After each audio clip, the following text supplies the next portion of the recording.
Hello everyone, I hope you're all well and indoors. I'm Stuti Agarwal, the author of Young Kalam with Juggernaut. And while we stay at home for the next 21 days, I'm going to be reading bits of my book to you. I'm starting with chapter 1 today of Young Kalam. So here it is.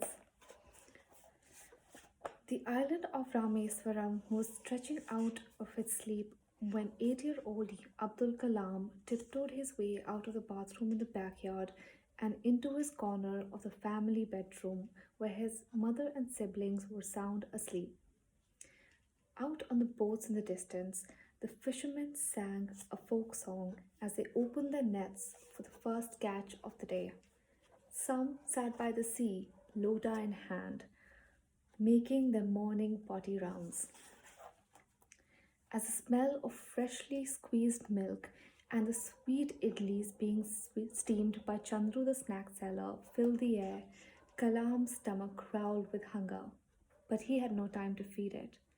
Ready to leave, he stuffed everything on his study table into a canvas bag and slung it across his shoulder. Stepping out, he latched the main gate and called out to Abu, who had just left out to pick coconuts from the grove. Abu called out Kalam to his father. Wait for me, I need a ride to the market.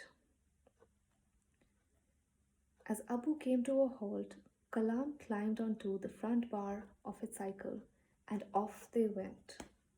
On a regular day, Kalam loved to walk along the long sandy shores that made up most of his town. But today he was in a hurry. He had a serious mission to accomplish with his best friend Bali. I had a beautiful dream today, Abu, piped Kalam. Well, tell me about it, son. I saw myself in a never ending library. It had books up to the sky and far into the horizon. It had sections for all the subjects, the biggest one for science, said Kalam, his eyes gleaming with joy. That sounds like your favorite kind of dream, said Abu. It really was.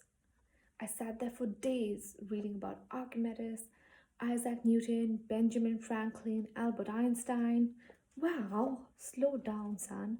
I don't know most of these names, except Newton, of course, said Abu. Oh, I can tell you all about them. Let's start with Archimedes. He was a scientist and mathematician. Oh, I'm not going to remember any of this, son. But why don't we continue at home? Okay, said Kalam. But Abu, don't morning dreams come true? Yes, son, dreams do come true, laughed Abu, patting Kalam on his head.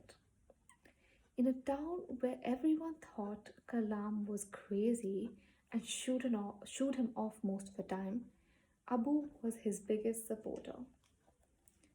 The two pedaled along, coming onto a large stretch of quiet seaside. A mine's Merlin! Suddenly screamed Kalam, jumping off the cycle and bringing it to a crashing halt. A what? Asked Abu, trotting after Kalam. That, said Kalam, pointing at the airplane in the sky. That is Kalam pointing to the Miles Merlin in the sky.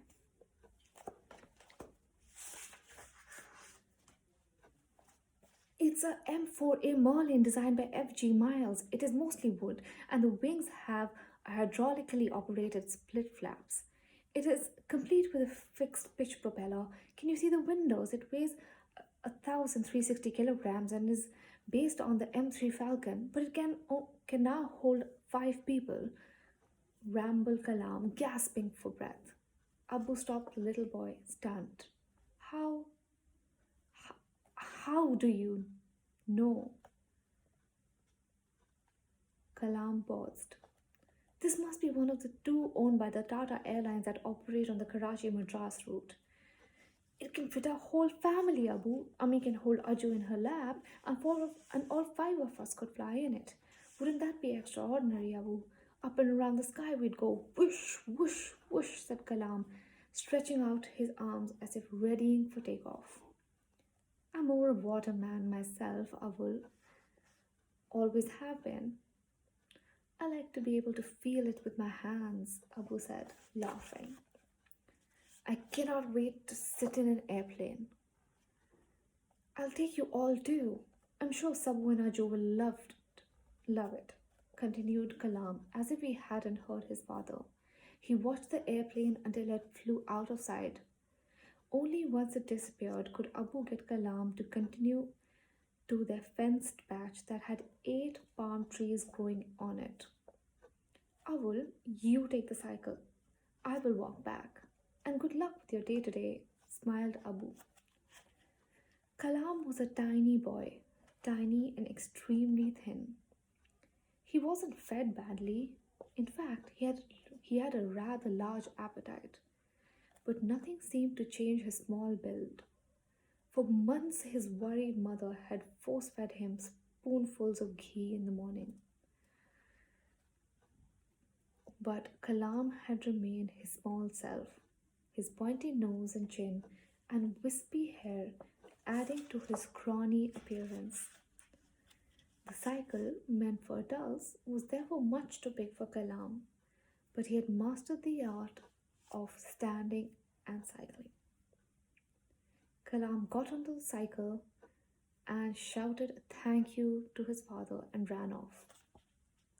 Meandering away from the seaside, Kalam took a sharp turn into the town Sarpanch Shankar Mama's field.